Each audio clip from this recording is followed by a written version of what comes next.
George Frederick Händel was one of the most powerful figures in classical music.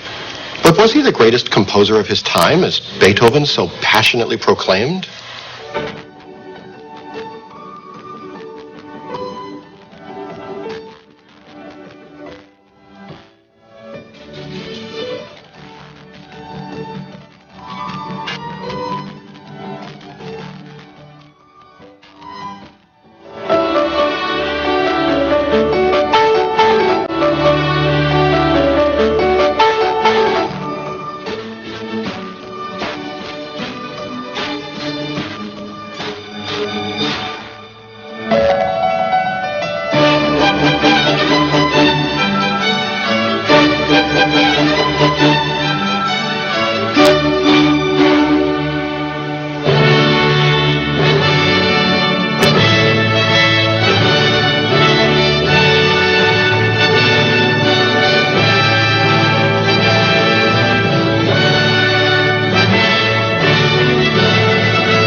In Beethoven's opinion, Händel was greater than Bach, Mozart, Haydn, or even himself. It seems extraordinary that the consummate egotist Beethoven would even suggest that there was someone better than he.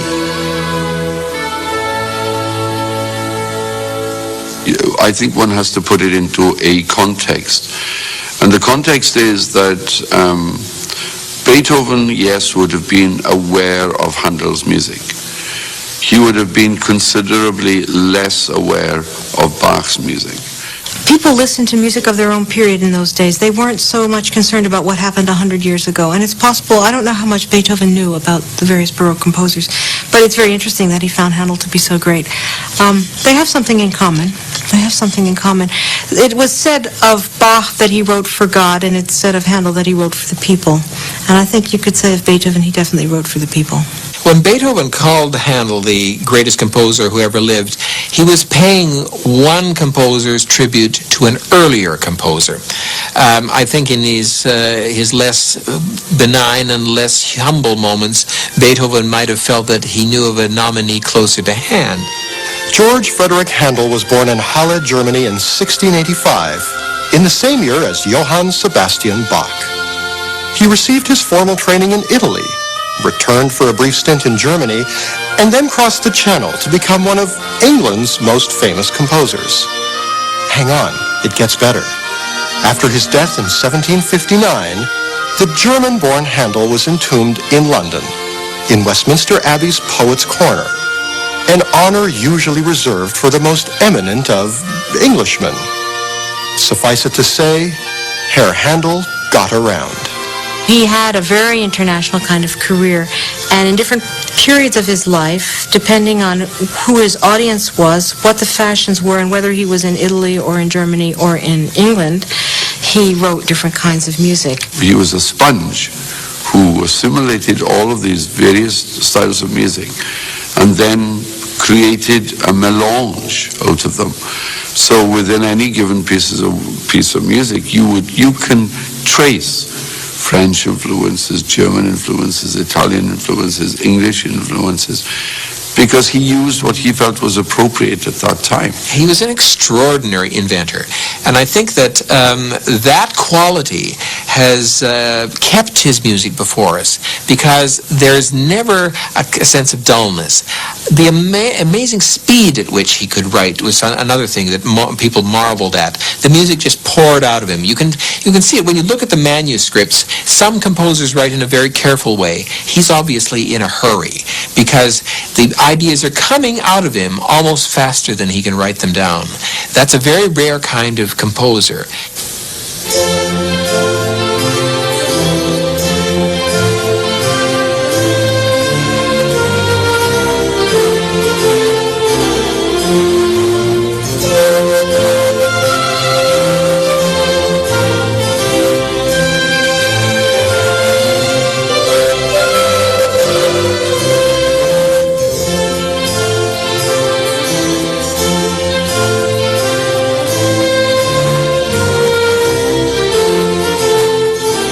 he had a sense of drama, he had a sense of occasion.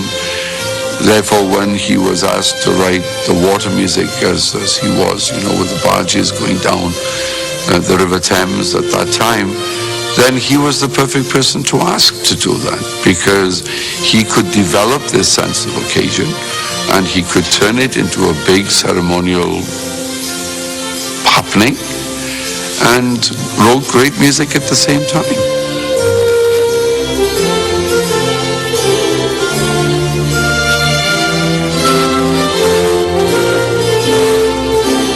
He was practical. That really was his great skill. His employer might come to him with this solemn request to write music that could be heard by the king when he was sailing on his barge on the Thames, and lo and behold, he would write music that could be heard by the king from the musicians going along on a barge alongside. Can you imagine what kind of gig that must have been, to actually have been riding on a barge on the Thames going like that, which is a tidal river. It's not exactly an easy river to ride on.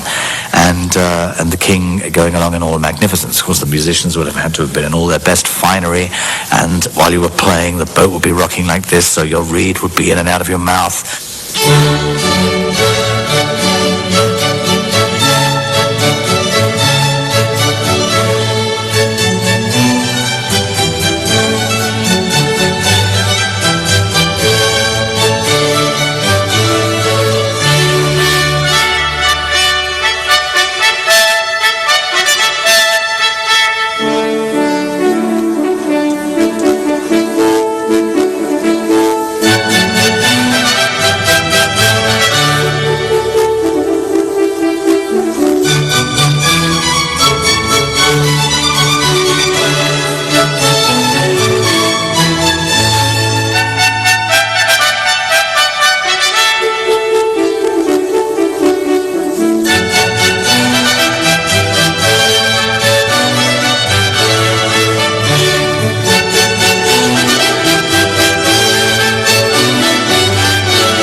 Handel's greatest strength as a composer and a performer was being able to serve the public of his day. When musical tastes changed, he changed with them and wrote music that people wanted to hear. We seem to forget that he was one of the first great freelancers in music. Having a patron was essentially the way most composers got by. Somebody paid the bills for them, and they returned some music. But Händel had to mount his own productions when he was living in London. He was at various times employed in court situations, but when he was in London, he was Mr. Händel, and he mounted a season at the opera, he mounted his oratorios and so on, arranged for tickets to be sold. He was an impresario as well as a composer, and a very high-level performer as well.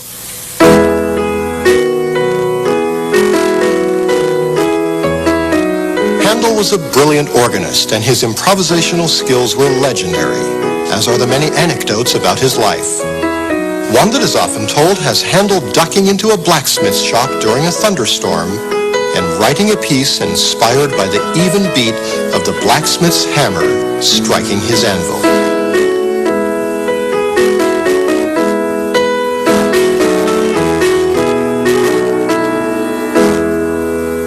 He was brought up in an organ environment, church music environment, and to a certain extent an operatic environment in Germany. It wasn't then, of course, known as Germany. But when he went to Italy, he was able to master the art of song.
Händel had successfully introduced Italian opera to England and wrote more than 40 of them. Many are considered masterpieces. One of his most popular operas was Giulio Cesare, based on the story of Julius Caesar.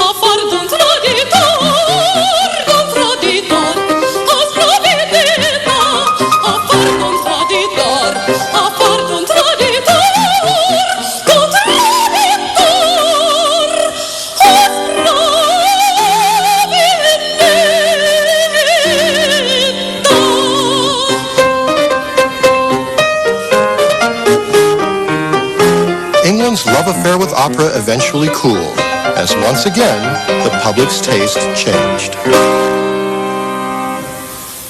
And he found himself out of work. So what did he do? He wrote oratorios. And then he just adapted with the necessity for change, and suddenly then his oratorios became the rage. Oratorios, written for solo singers, chorus, and orchestra, are powerful biblical dramas traditionally based on stories from the Old Testament. They are similar to three-act operas, but without any staging, costumes, or action. In England until the 20th century, it was illegal to act a biblical story on stage, hence the popularity of oratorios. Oratorio was his strategy to tell stories and get away with it without having to act them out on stage. And he used religious subjects because they were popular subjects. Händel wrote 20 oratorios in his lifetime, none more famous than the Messiah. The people that walked in darkness, that walked in darkness.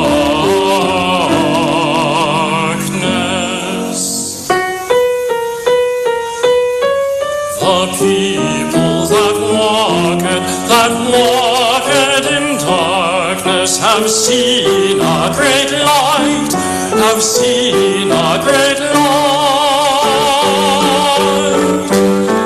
The people that walked in darkness have seen a great light.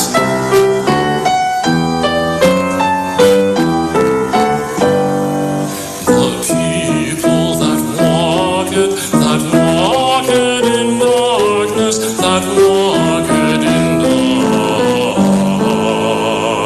darkness. The people that walked in darkness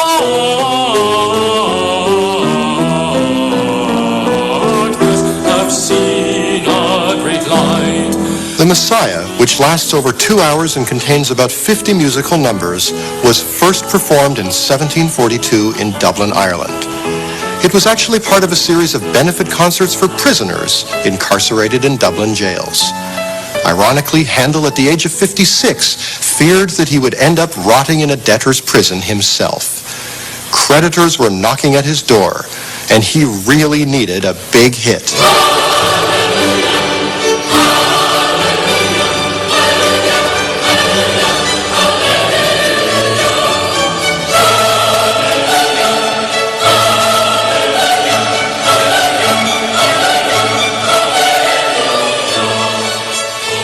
The Messiah's signature piece, the Hallelujah Chorus, has been described as one of the greatest cries of musical triumph ever written.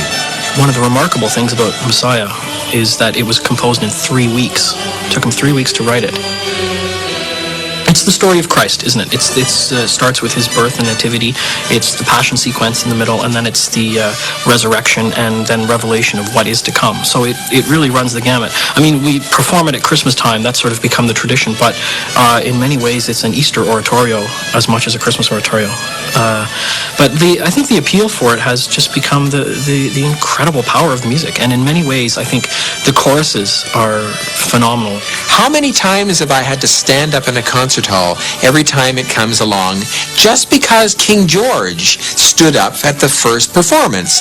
He was very struck by it, and I suppose it's a great tribute to Händel that a king would get up so impressed by it. But in fact, it is a great tune, and it is very stirring. And as many performances as I've heard of the Hallelujah Chorus, it never fails to put tingles up and down my spine.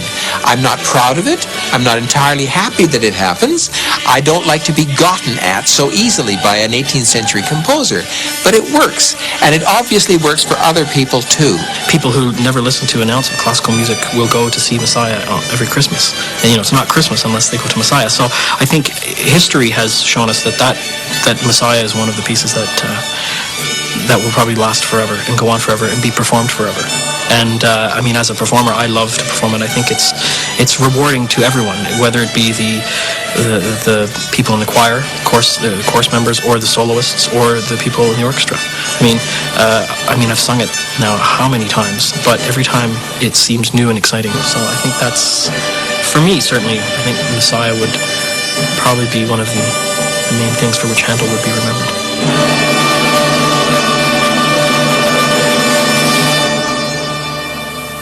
The Messiah's phenomenal popularity has tended to overshadow Händel's other famous pieces within his great body of work.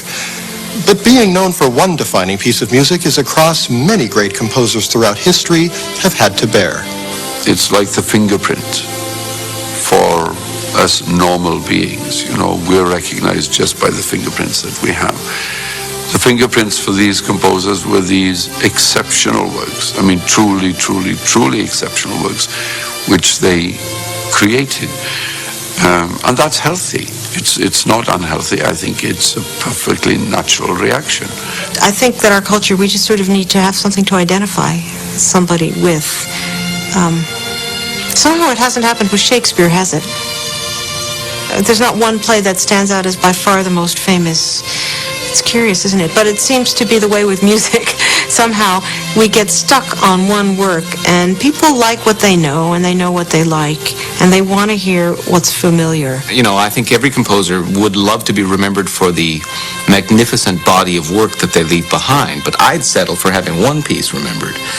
And I think that it's important to remember how many good composers there are and how few great ones there are. Good music we don't need. We need great music. So to hit it once in one piece, that would be okay with me. And like all these other great composers, who are much more than just one-hit wonders, there's much more to Händel.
During Handel's performance of the royal fireworks for King George I, the grand outdoor stage he and his orchestra were performing on accidentally caught on fire.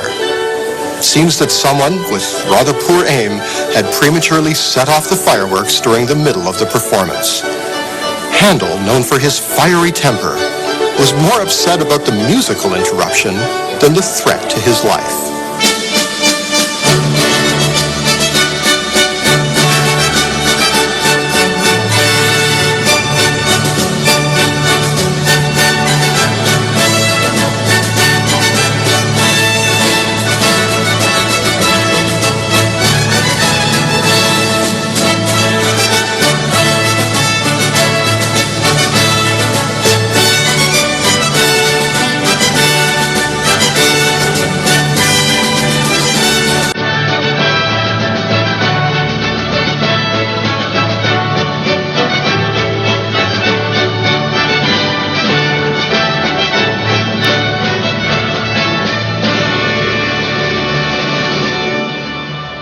had a sense of the value of his music to people. And I think that when things didn't work out in a performance, he got very annoyed. This is almost a romantic attitude. It's an unusual thing to encounter for an 18th century gentleman in a wig. But Händel was a very proud composer. And he knew what it meant to be George Friedrich Händel, and he also knew how much less important it was to be a firework.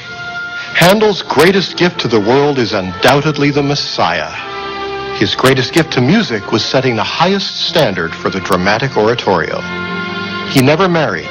He loved to eat and drink, was fiercely independent, swore proficiently in several languages, and dominated classical music in England for decades.